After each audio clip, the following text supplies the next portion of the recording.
Hi everybody, Debra here, and thank you for being on my channel. Today I am so proud to introduce you to one of my good friends, Tim Untethered. Hello.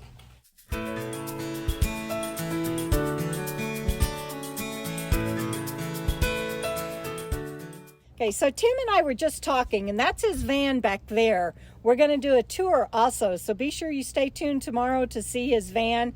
It is tricked out, and there's a lot of story and history behind that van, but we'll find out about that tomorrow. Today, we're going to get to meet Tim and find out more about him. All right, so Tim, you and I were just talking, and I couldn't remember when we met. Mm-hmm. We had communicated by email, because we stayed at a place. Yeah, well, I was looking for places to stay. I think it was in Idaho, as I recall. And you guys had suggested an abandoned state park. Yes, and it's a wonderful state park. Yeah, so I did a video on it, and then I followed up on some research that some other folks had done. And I had sent you an email just saying, hey, thanks for the work that you had done and providing the context, and sort of let you know that I'm ripping you off. And that's where it started, right? And then I would say probably no more than a month later, I think we were at the van build, and I was in the solar team, and you rolled up with some work to be done. With a work order. Yeah, and I was assigned to your rig. A work order from hell. It was fine. It was fine. No, I've got other stories. That was easy. You do. That was easy. I bet you do. No, and so we got to meet, and then I think we just followed you around for probably a month after that, until you finally shook us off. No, it was mutual. It was by invitation. Oh, I had a blast. Yeah. I had a blast. So we did your meetup, and then of course we camped along the Colorado River. Yes, that was so awesome. And I think we even did. We were camping with somebody who was. Had their Indian credentials, and we got to camp. Two people, yes, actually. Two of them. Two different tribes. So we got which is so unusual. Yeah, two different we got tribes. to camp as a guest of theirs on Indian property, which was cool. And he's being very nice. And the reason that worked out so great was because I kind of told everybody, because where we went wasn't working out. And I said, well, let's just go down the road a ways. And we found another entry road like you do on BLM. And if it's passable, you go in on BLM and you know, you can camp there. And but Stanley was wise enough to go to Avenza or one of the other public land maps. So, right. Well, okay. Yeah. And he comes out and he's like, he goes like, I don't think we're supposed to be here. I think we're on tribal land. And we were all like, oh, crap, because it was like a dozen of us, or... Oh, yeah. Probably 8, 10 of us. Probably yeah.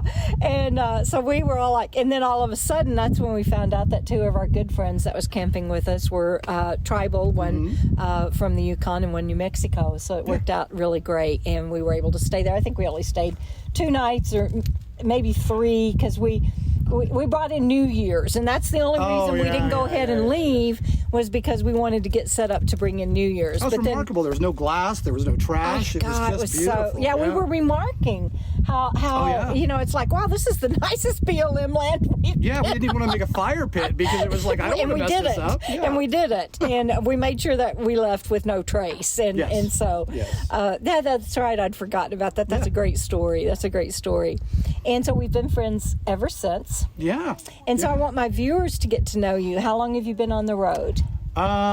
June will be the end of my 2-year mark, so I'll start my 3rd year, like right around June 1st. Okay, coming up. You are rolling to the end of the 2. It's so fast. I don't know what to say. It's just fast. It's fast.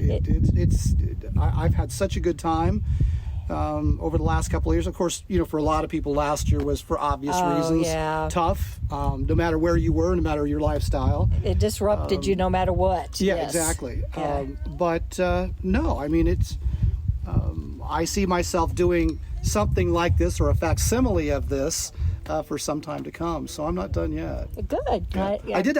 I did take a break on making YouTube videos, so that'll resume here shortly. Yeah, but- and that's Tim Untethered, by Yes. the way. The link Yeah. is in the video description and pinned comment. Yes. So, yes, and even if you go back to the beginning, it's worth going and binge watching right now. So, just giving you a heads up on that. Thank you. Very, very unique, wonderful stuff. I try. I mean that. I try. And I'm glad to hear that you're thinking about getting back into Oh, making I will. them again. I will. Yeah, Good. absolutely. And so tell me, we'll do more about that when we do the tour of your van, Yeah. and they'll get to see that tomorrow. But tell us what you drive. I drive a 1995 Ford Econoline E350 with the 5.8 liter, 351 Windsor. Okay.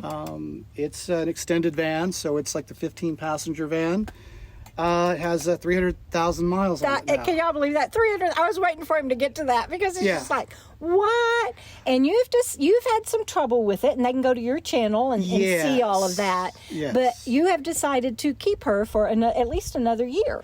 Yeah, it was not even a month ago that I put a deposit down on a school bus, and I was ready to go. And after I thought about it, I was thinking, there were a number of places that we had camped over the last couple of years. Well, I can't get in there. I can't go there. Can't get in there. My fuel, It's so restrictive. My fuel bill will double. And Repair then- bill will triple. Yeah, and I've got a little bit of money in the bank, and I was like, well, I think I'm just going to enjoy what I have. Yeah, and you'd already repaired her, at least for what we know now. There was a lot of stuff that I was sort of putting off because I figured I'm not going to put a lot of money into this rig. Yeah. Transitioning into another ride. And as soon as I made that decision, it was like, no, we're going to do everything that needs to be done. And so we did, silly stuff like the windshield wiper pump, and our heater core burst, and so we put in a new heater core, but oil pan gasket, steering pump, you name it. I mean, we went through the whole thing, so we'll be ready for the season. Good deal. Now, you and I are going to do another video together that my viewers will get to see, because there are a lot of people out here on Social Security or disability or fully retired, and they have that consistent, contiguous income. Yes. But you are what would be called, for lack of a better word, a working stiff. You're still earning your money, No, and I'm you're not doing it retired. on the road. Yeah. So we're going to do an interview with him of all the different ways that Tim makes money on the road. So you guys tune back in for that. I'm not sure yet when that will air, but it's coming up soon. So what do you do with your days right now, other than harass all of us here in camp? Well, no, I'm just kidding. He does. How do I put it? The thing is, and you know this, and I'm sure that people watching this know this, the key to all of this is much less about van life and more about minimalism. Yes. Right? And so Yes. once you embrace this minimalism theme, then all of a sudden your debt bottoms out, you have more money in the bank, you have more opportunities, but also you get to work less. Right. And so I have, customers that I've been dealing with for the better part of a decade that I still have, and they're my regular good deal, clients. good deal. They pay for sort of the daily, stuff. But outside of that, I'll write scripts or I'll do video editing, and I try to limit my work to a couple of days a week. Oh, that is so nice. So, yeah, and I can't always pick the days. Yeah. And that's sort of an average, because on some weeks I won't have anything to do, and on others are completely packed. The last time that we were here in this location, I think I worked for about 10, 12 days straight. I know. We were camped not too far down from you, and you were slammed. I was. Yeah. And feast or famine, and you take it when it comes in, but Well, yeah, not famine, because he plans it that way. But it's all up here, because when you don't have the work, you're sweating because you don't have it, and then when you're working really hard, you go, oh gosh, when am I ever going to get out and enjoy myself?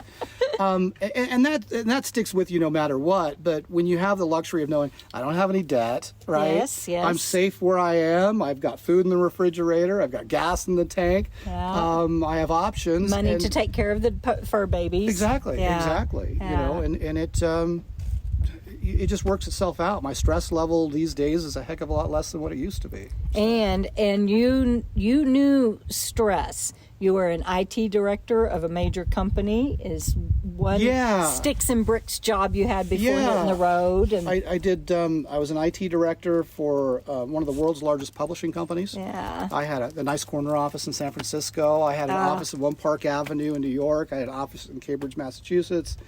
And then later on, I transitioned into a senior technology manager position for a television network. Did my own thing for a few years, and then went and worked for Electronic Arts, the video game publishing company. Did 5 years in PR there, and then went on my own again. And I've been doing my own thing for about 10 years now. And you're out here almost 2 years, and you said that it relieves the stress and everything. But what has been your favorite thing about being on the road these 2 years? It's so tough. I mean, the first 6 months were really tough for. I shouldn't say tough. They were sort of an adjustment. Outcast. It was an adjustment. I mean, I had toyed with this for a while, and I had gone on longer adventures, but it was largely solitary. Yeah. And it wasn't until I realized the breadth of the community season in the Southwest. And then, of course, I had my channel, and I had a couple of visitors that knew me by, sight, which blew my mind. I know, right? When people come up to you and they're like, "Hey, Tim." Yeah. And so all that sort of fell into place, and then I did the van build, and that was... Entrenched you. That was one of those rare moments of catharsis, right, where I realized that humanity isn't doomed. Yeah. And I did a video on that, and that got a lot of coverage. But the bottom line is that I didn't realize the level of community out here. Yes. I did not expect it. And for me, being the boss guy that I was for many years, and then working from home for many years, it becomes hard to meet people. Yes. And make new friendships. And when you're in your 50s, or when you do, it's for maybe a work event or for a dinner or for, Right. it's not the connection that we have out here. No. I mean, you've seen the people that I camp with. Yeah. I mean, these people are some of the most generous people that I've ever met. Yeah. And the other thing that was interesting too, and again, probably less so last year because we were all many of us were isolated. But we enjoyed each other's company so much that we didn't talk about politics. We didn't talk about religion. And so it was a lot easier to bond with people when you get that stuff out of the way. Yeah. And when sequester it. Yeah, and you don't have, none of us really have anything. We're all pared down. We're not, look at my new ginormous $500,000 home or, my Bentley or whatever. There's none of that. It's like, look, I made a closet out of, peach boxes or something. It's silly stuff like that. I upgraded from wire hangers to the black velvet thin ones. Yeah. And, it's just so much fun. It is. Yeah. It is. And what would you tell somebody that is just starting out, and if you could go back and redo something, or just what would you tell somebody now that you're a seasoned traveler at this point? What would you say? Well, I think there's a couple of things, and one was when I bought my rig, aside from what I paid for it, which we'll talk about tomorrow, I made it my daily driver for a year. Okay. Right? And so I had time to be able to work out a lot of the kinks in the van. But it was also nice to be able to take a weekend off or a few weeks off, and because I work from home, so long as I have an internet connection, I could largely take some time off. And so by the time I hit the road, my van was at least as good as it could be at the time, right? I'd already dealt with many of the bugs, and I'd gone through the iterative build approach, so I knew that it could work for me on the road. So if you're going to, unless you're one of those individuals who do this as a matter of circumstance, if you do this as a matter of choice, which I did, then live with the rig that you have for as long as you can and get some confidence in its ability. So that's the one thing. But that's good. The other thing is, and I would sort of add to that, in your emergency budget, make sure you've got money for a water pump, an alternator, brakes, tires. Belts. Right, belts. Right, because all of those things are going to be suspect anyway, no matter the rig that you get. Yeah. But aside from that, I think a lot of people are like, I'd like to do this, but I don't have the money or I don't know where to start. the most profound thing that you can do is just embrace minimalism. We talked about this earlier. Yes. You know, that is, imagine yourself squeezing into basically a tiny hallway and Yes. living in a tiny hallway, and how much you need to pare down. Yes. You know, I taped off part of my living room for a while. I've done a video on that where Yeah. we actually did that. Yeah. Yep.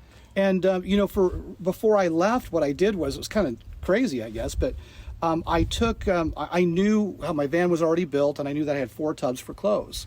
So I laid out the 4 tubs in my bedroom, and I cycled through my clothes, which ones do I wear, Yes. until I filled up the tubs, and I got rid of everything else. Same in the kitchen. I had, you know, which forks was I using, which knives was I using, silly stuff, which spatula was I using, right? Which pans was I using? And I got it all down to a pencil box. There you go. know? There you go. And so by the time I left, there was not this flurry of, I got to get rid of this. That's get rid good. of that. That's So, good. Because yeah. a lot of people don't have that luxury. But if you can, what you're saying is do it that way. If you have the luxury, absolutely. But aside from that, I would say if it is a matter of consequence, it is in its own way a beautiful way to live. It is. Some of the, you know, you don't have much, don't need much. Yeah. The smiles are bigger, the laughs are louder. I'm not lying. No, I know. I don't know. I guess I'm laughing so hard because I so identify with what you're saying, and it is so true. Right. And there is salvation out here, and there, aside from Nomadland in the movie, right? There is redemption, and if you're like me and you're introspective and you sort of live with that internal dialogue all the time, it's sort of like, it's just like you just go away, go away, go away. It took me a good solid year before I could enjoy a sunset because my mind was always moving. It does take time to quiet that chatter and live differently and move into just letting that all melt off. It does take time. Yeah. It does take time. So where to now? Where do you go from here? I mean, we're camped together right now, but what does the next? You're coming into year 3. What does it look like? It's going to sound crazy, but no more crazy to my family and friends than I've already done. Well, first, I just sort of going back to my bio, just real quick. You know, people will think, well, gee, Tim, you're in the corner office. What a fall from grace, you know? Yeah. And I get that. And one of the things that I think people don't realize, they make snap judgments about is, you know, I was brought up by my grandparents for many years as a kid. Yeah. And my grandfather was this huge Western buff. And so I spent time, you know, my uncle and aunt lived in Lone Pine, right outside of Alabama Hills. I love Alabama Hills. So I'd ride my motorcycle through there, and that's how I spent my youth. Was in you know, Inyo County, Mono County, Saline Valley, nice. Death Valley. Good camping if you're listening and haven't been there. Oh, Alabama Hills Is the best. most beautiful place on earth, as far in a different way. Yes. And so I grew up this way, and sort of discounted it like I'm getting dusty and dirty. I want to go hang out with my friends. But after my grandmother passed away, my grandfather, he built a covered wagon. And what he was trying to do was, his goal is to retrace the family footsteps from East Texas to West Texas when they traveled in a covered wagon. Right? Yeah, and so he had mules and he had everything. Oh my goodness. And then before he started his trip, he had a stroke and died. Oh, I'm so sorry. And so there was sorry, Tim. It is what it is. But so as I was gearing up for this stuff, everybody's like, you're just like your grandfather. You're just like your grandfather. And I can't get that in a corner office. I can't get that. And so there was that part of me that sort of rediscovered my childhood, connected with my family, and everybody in my family. You know, my mom even made me a quilt for the road before she passed away. We'll show that. I remember you showing that to me at my meetup. We'll show that to you guys again on the van tour. Yeah, tomorrow. And so there was this whole other life before this. You know, trying to break out of this silly childhood stuff. I want all of these things. I want the car. I want the house. Yeah. And then sort of retraced my steps and went right back to my roots. So go figure. That's lovely. And it, again, back to a connectedness that we don't. That I don't want to speak for everyone, but that I didn't have in Sticks and Bricks and in my high-profile career. Yeah. It's a different grounding. It's a different connectedness. Oh, it's a different life. Yeah. So next, what I plan. Yeah. Again. Year 3. I reserve the right to change my mind at any given time, just like I did with the bus. And you can. But the thing is, one of the things that I do when I come out here, like I look at all of these roads that go back up in the hills. Yes. And I think, God, if I had a motorcycle, You do I it. could really, create some great content if I was mindful about let's go see what's at the end of this road. Yes, right? I can't do that anymore in my RV, and I miss it. I know. And then the other thing is I found out about like the Transamerica Trail, which is a road from the East Coast to the West Coast that is back roads and dirt roads that you can take. And you cross the Rockies on some of these Imogene Pass and places like this. And I want that. Yes. And I think that I could see myself, because I'm 57. I just had my 57. I think I'm 57. You can tell me. But anyway, I'm 57, I think. I have to do the math. But anyway, I could see myself doing this for the next decade. Yes. And then beyond that, probably I'd be tickled pink to just manage a hostel or something and be a part of other people's lives as they pass go on through. journeys. Yeah. Right. Well, that's awesomeness. And so for me, I always say that my ideal rig would be an earth roamer or a tiger.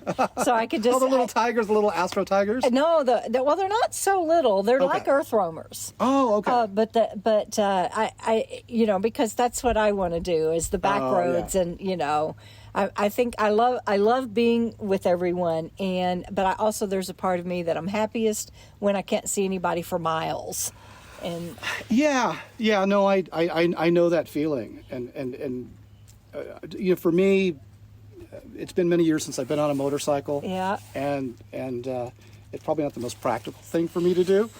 But I don't care. But it's okay. We do what feeds the soul. Yeah. So I used to drive my last motorcycle as a young girl.